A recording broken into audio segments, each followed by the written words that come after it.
अस्सलाम वालेकुम, कैसे हैं आप सब? उम्मीद है कि मानो सेहत की बेहतरीन हालत में होंगे। आज की हमारी रेसिपी है बहुत ही लाजवाब और बहुत ही फेमस हैदराबादी मसाला चिकन रेसिपी।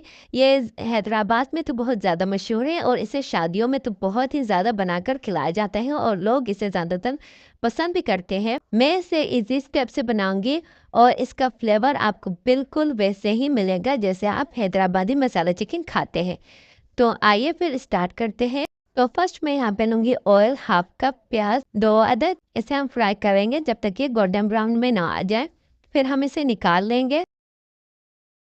चिकन उसमें हम ऐड करेंगे 1 टीस्पून नमक, दही 1 कप, लहसुन अदरक का पेस्ट 1 टीस्पून, प्याज जो मैंने पहले फ्राई किए थे उसे हम ऐड कर देंगे और फिर हम इसे अच्छे से मिक्स कर देंगे। और प्याज को आपको हाथों की मदद से इसे छोटे पीसेस में करना होगा। इसे अच्छे से मिक्स करने के बाद हम इसे मैरिनेट होने के लिए रख देंगे फॉर 15 मिनट्स।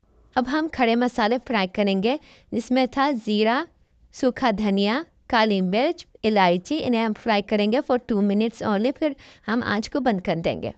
अब मैंने ब्लेंडर में ऐड किया है प्याज 1 अदद। उसमें हम ऐड करेंगे लाल मिर्च 1 टीस्पून, हल्दी 1 टीस्पून, मसाला जो हमने फ्राई किया था हम इसमें ऐड कर देंगे। फिर हम इसमें ऐड करेंगे पानी। अगर आपको ज़रूरत पड़े मिक्स करते वक्त तो आप इसमें पानी ऐड ज़्यादा कर सकती हैं।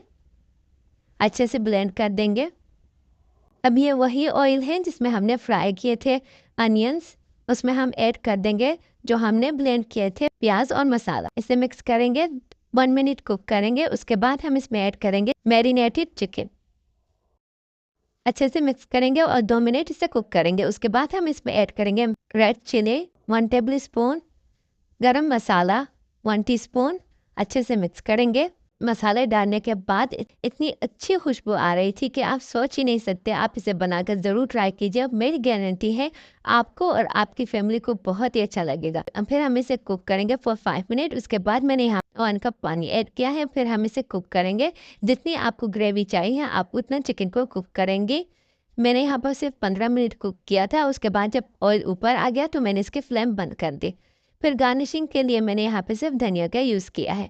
अगर आपको मेरी रेसिपी अच्छी लगी हो तो प्लीज़ मेरे चैनल को लाइक कमेंट और सब्सक्राइब करना मत भूलिएगा। अपनी दुआ मुझे याद रखिएगा। मेरी फैमिली को तो ये रेसिपी बहुत ही ज़्यादा पसंद आई थी। आप इसे ज़रूर बनाकर ट्राई कीजिए और मुझे बताएं कि आपकी फैमिली को कैसे लगे। कमेंट में अपनी राय का इजहार ज़रूर कीजिएगा। मिलते हैं नई वीडियो के साथ, नई रेसिपी के साथ। खुदा हाफिज़।